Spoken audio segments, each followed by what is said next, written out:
Ni hao mga ringit! Aringit ka? Kauwi nga lang natin yan sa dorm pero nagyaya itong ating kasama na pumunta daw kami ng palengke. Nung una, nagdalawang isip pa nga ako dahil medyo pangit nga yung panahon. Kung makikita nyo, makulimlim talaga. Pero naisip ko kung hindi naman ako pupunta sa palengke, wala rin akong kakainin sa loob ng isang linggo. Kaya sumama na rin ako sa kanya. Sa mga ganitong situation kasi, talagang tatamarin ka dahil nga sobrang lamig niyan pag mga ganyan ang panahon dito. Pero walang mangyayari kung talagang paiiralin mo ang katamaran mo. Kagaya ng relasyon mo na tinamad na sa'yo.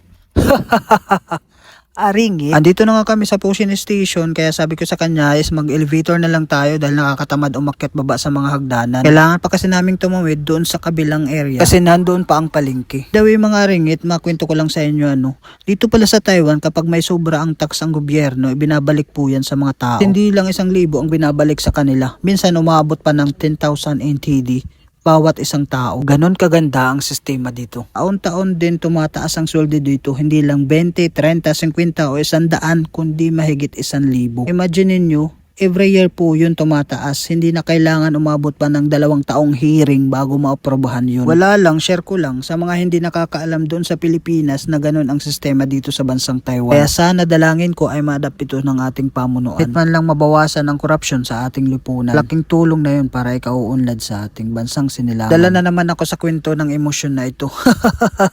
Aringit. By the way mga aringit is bumili lang pala tayo ngayon ng chicken. Kasi kailangan na natin magluto ng may sabaw like tinola. Alam nyo naman kasi malamig ang temperatura dito sa ngayon. Kaya kailangan natin humigop ng mainit na sabaw. Bumili din nga pala tayo dyan ng maraming gulay. Kasi may nagsabi sa atin dun sa ating followers na kailangan na daw nating maggulay. Kasi halos nakikita niya araw-araw is puro chicken curry at saka isda ang aking ulam.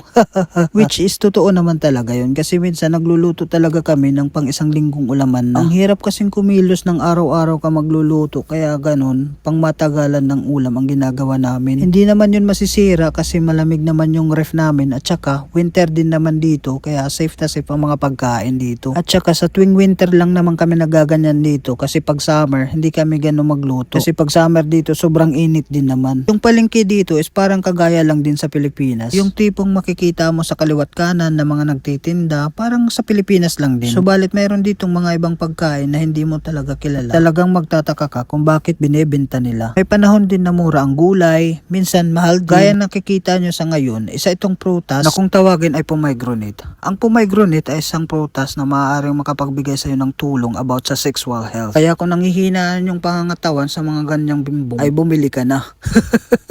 It also provide blood vessels function. Kaya siguradong safe ka dito kasi nga makikita mo pure talaga siya. Maraming salamat nga pala sa nagbigay ng impormasyon sa akin na ito. Shoutout sa iyo mga kabayan. Binabati ko nga pala si Alura Aruta Cabrano nga taga Barugo nga adto sa Singapore. Kan Rose Aguirre Flarisan nga taga Tacloban nga adto sa Sugad Manliwat kan Ana Rebecca Gagabuan nga taga Harol. Binabati ko gihapon ni Madam Belinda Arisa Cabrano Alote nga taga Barangay Tutugan Barugo Leyte nga adha Taiwan. Shoutout gihapon kan Rolando Badaran. Shoutout gihapon kan Grace Del Rosario nga from El Llorente Eastern Samar. Shoutout gihapon kan Jima KSA nga adto sa Saudi. Shoutout kay Laar ni Sista Basada from Burungan nga adto sa Hong Kong. Shoutout din kay Ma'am Lorna Royso nga taga Digos City. Maraming salamat sa inyong mga kabayan, sa inyong mga suporta. At kung nagustuhan mo naman ng video na ito, baka pwedeng makahingi sa inyo ng like and follow. At kung umabot ka naman sa part ng video na ito, ay paki-comment naman dyan sa baba at para mabati naman kita sa susunod. Yun lamang po mga ringit. Bye bye mga ringit.